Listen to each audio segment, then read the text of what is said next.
সুপ্রিয় দর্শক আসসালামু আলাইকুম, কেমন আছেন আপনারা? নিশ্চয়ই ভালো আছেন। আজকের ভিডিওতে আপনাদের সবাইকে স্বাগত জানাচ্ছি। প্রতিদিন আপনাদের থেকে যত কমেন্টস পাই তার মধ্যে একটা বড় অংশ এই টাইপের কমেন্টস করেন যে আপু আমার নবম মাস চলছে, কারো আবার বলেন যে নবম মাসে 36 সপ্তাহ, কারো 37, কারো 38, কারো 39 সপ্তাহ চলছে, কিন্তু এখনও জরায়ু মুখ খুলেনি বা খুলছে না। কি করবেন? ভীষণ টেনশন হচ্ছে, কারণ জরায়ু মুখ না খুললে তো নর্মাল ডেলিভারি হবে না। তাছাড়াও জরায়ু মুখ কত সপ্তাহে খুলবে, আর জরায়ু মুখ যে খুলেছে সেটা কিভাবে খুব সহজে বুঝতে পারবেন, বা শরীরে এমন কি কোনো চিহ্ন বা লক্ষণ কি দেখতে পাবেন যে জরায়ু মুখ খুলেছে, এটা আপনি বুঝতে পারার জন্য এই সব কিছু নিয়ে আজকে আলোচনা করব। তাহলে চলুন মূল ভিডিওতে যাওয়া যাক। বাই দ্য ওয়ে, মূল ভিডিওতে যাওয়ার আগে একটা কথা বলি, আমি আমার চ্যানেলে pregnancy related, specially normal delivery related অনেক ইম্পর্ট্যান্ট তথ্য ভিডিও আকারে শেয়ার করে থাকি। এই তথ্যগুলো আমার পার্সোনাল এক্সপেরিয়েন্স ও আমার ডক্টরের সাজেশন থেকে নেওয়া। তাই আমার চ্যানেলটিকে যদি একবার আপনারা ভিজিট করেন তাহলে আপনারা আপনাদের প্রশ্নাতীত মনের অনেক প্রশ্নের উত্তর পেয়ে যেতে পারেন। আমন্ত্রণ জানাবো আমার চ্যানেলটিকে একবার ভিজিট করে দেখার জন্য। এবারে চলুন মূল আলোচনায় যাওয়া যাক। আমি শুরুতেই বলেছি আজকে আলোচনা করব, ম্যাক্সিমাম টাইম আপনাদের থেকে একটা প্রশ্ন পাই যে জরায়ু মুখ কবে খুলবে, কত সপ্তাহে খুলবে, এখনও খুলছে না কেন, খুব টেনশন হচ্ছে, নবম মাস চলছে, কারো 36, কারো 37, কারো 38, কারো 39 সপ্তাহ। জরায়ু মুখ যে খুলেছে সেটা বোঝার কোনো উপায় আছে কিনা, সহজ বা কোনো লক্ষণ বা কোনো চিহ্ন আছে কিনা, ইত্যাদি সব কিছু নিয়ে আজকে আলোচনা করব। দেখুন, আমরা সবাই জানি যে নর্মাল ডেলিভারিটা সিজারের তুলনায় খুব ভালো, কারণ সিজার হলো একটা ছোটোখাটো অপারেশনের আগে পরে বিভিন্ন ধরনের ঝুঁকি, সাইড ইফেক্টস, নিষেধাজ্ঞা থাকে। নর্মাল ডেলিভারি বা নর্মাল ডেলিভারি পেশেন্টের সব কিছু থেকে সেফ সিকিওর থাকেন। সেই জন্য আমরা সবাই জেনে বুঝে নর্মাল ডেলিভারিকে পছন্দ করি। সিজারটা হচ্ছে প্রি প্ল্যান, যেখানে ডাক্তার আগেই আপনাকে চেক আপ করে বলে দেবে যে অমুক দিনের অমুক তারিখে সিজার হবে, আপনি গিয়ে সিজারটা করিয়ে ফেলতে পারবেন। কিন্তু নর্মাল ডেলিভারি একটা প্রাকৃতিক পদ্ধতি, আপনাকে এটার জন্য পুরোপুরি প্রকৃতির উপর নির্ভর করতে হবে। প্রথম থেকে শেষ পর্যন্ত প্রতিটি ধাপই এখানে প্রাকৃতিকভাবে শুরু হয়ে প্রাকৃতিকভাবেই শেষ হবে। জোর করে ডাক্তার দিয়ে টানা হেঁচড়া করে কোনো ওষুধ খেয়ে কিন্তু কিছু হবে না। তো নর্মাল ডেলিভারির জন্য কিন্তু প্রথমেই যেটা প্রয়োজন এবং সবচেয়ে ইম্পর্ট্যান্ট সেটা হচ্ছে জরায়ু মুখ খোলা। জরায়ু মুখ যদি না খুলে তাহলে কোনো মতেই নর্মাল ডেলিভারি সম্ভব নয়, যতই সব কিছু নর্মাল ডেলিভারির অনুকূলে থাকুক না কেন বা যত পরিস্থিতি যাই হোক না কেন। এখন নবম মাসে যে কোনো সময় ডেলিভারিটা হয়ে যেতে পারে, সেটা নবম মাসের শুরুতেও হতে পারে, মাঝামাঝিতেও হতে পারে, শেষেও হতে পারে। আর নর্মাল ডেলিভারির ক্ষেত্রে হয় কি, ডেট মেনটেনটা খুবই কম হয়। আপনি প্রথম কনসিভ করার পরে আপনার ডাক্তার আপনাকে যে বা ইডিডি বা এক্সপেক্টেড ডেলিভারি ডেটটা দিয়ে দেবে, সেই ডেটে আপনার ডেলিভারি হতে পারে। তবে অনেকের দেখা যায় যে ডেটের বহু আগে হয়ে যায়, অনেকের ডেটের বহু পরে হয়ে যায়। এখন যত যাই হোক, যার হয় না ডেলিভারি তার তো টেনশন সব থেকে বেশি। নবম মাসে পড়লেই প্রথম টেনশন হচ্ছে কবে জরায়ু মুখ খুলবে, কখন জরায়ু মুখ খুলবে। প্রথম উত্তরটা হচ্ছে যে কোনো সময় যে কোনো মুহূর্তে আপনার জরায়ু মুখ খুলতে পারে এবং সেই সঙ্গে ডেলিভারি প্রক্রিয়াও শুরু হয়ে যাবে সঙ্গে সঙ্গে।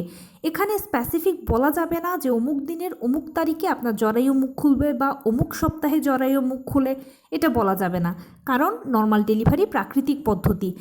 মহান আল্লাহ তাআলাই লিখে রেখেছেন আপনার সন্তানকে কবে কখন আপনার কোলে ভূমিষ্ঠ করবেন, কখন আপনার ডেলিভারি প্রক্রিয়া শুরু হবে, কখন আপনার জরায়ু মুখ খুলবে। সেই জন্য যে কোনো সময় যে কোনো মুহূর্তে আপনার জরায়ু মুখ খুলতে পারে, ডেলিভারি প্রক্রিয়া শুরু হয়ে যেতে পারে। নবম মাসে পড়লে আপনাকে এটার জন্য প্রস্তুতি নিয়ে নিতে হবে, আর টেনশন করা যাবে না। কারণ কি, যেহেতু পদ্ধতিটা প্রাকৃতিক পদ্ধতি, আপনার হাতে কোনো কিছু নেই, সেজন্য টেনশন করে শুধু শুধু নিজের ও বাচ্চার ক্ষতি করেও কোনো লাভ নেই। তাই অপেক্ষা করতে হবে, সময় দিতে হবে, সময় নিতে হবে।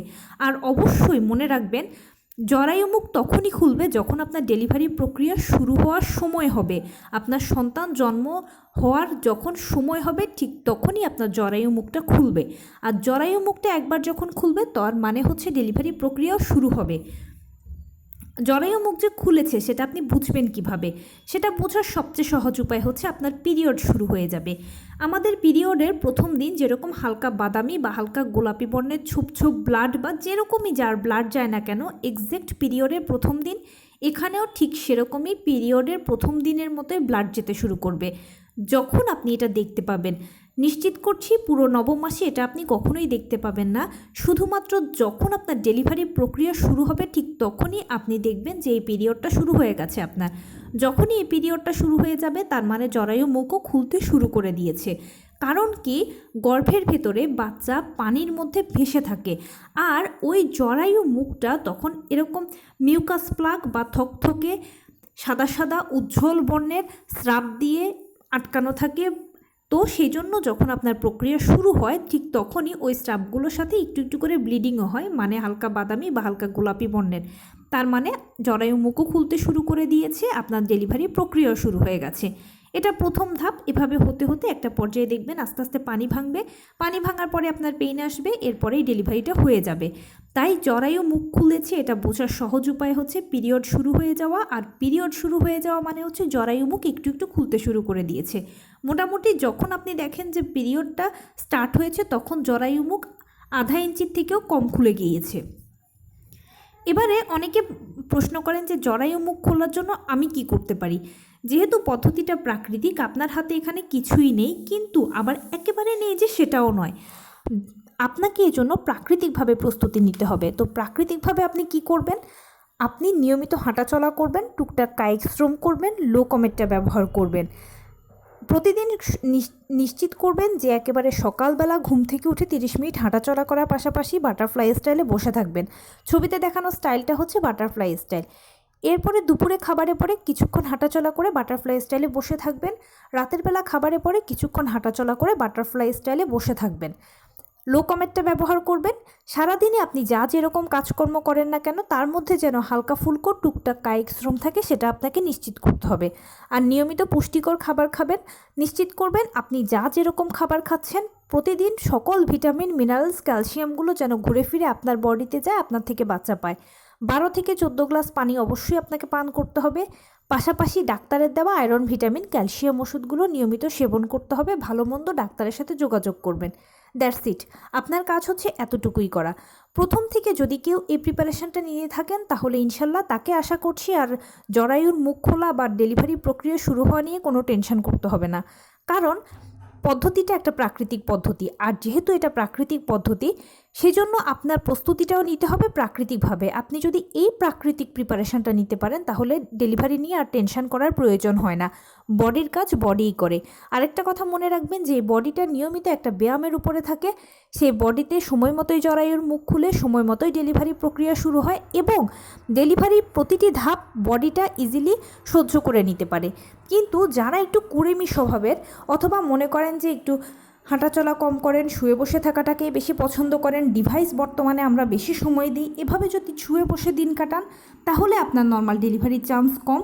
প্লাস আপনার নর্মাল ডেলিভারি যদিও বা হয় তাহলে সেক্ষেত্রে দীর্ঘ সময় লাগবে, জরায়ু মুখ খুলতেও সময় লাগবে, হয়তোবা 40 সপ্তাহ ছুঁই করবে বা 40 সপ্তাহ পার হচ্ছে এ সময়ও হয়ে যেতে পারে। মূল কথা সময়টা দীর্ঘ হবে, আপনি কষ্টটা বেশি পাবেন। আর যদি চান যে আপনার ডেলিভারি প্রক্রিয়াটা সহজ হোক এবং সময়টা কম লাগুক তাহলে অবশ্যই আপনাকে এভাবে প্রিপারেশানটা নিতে হবে।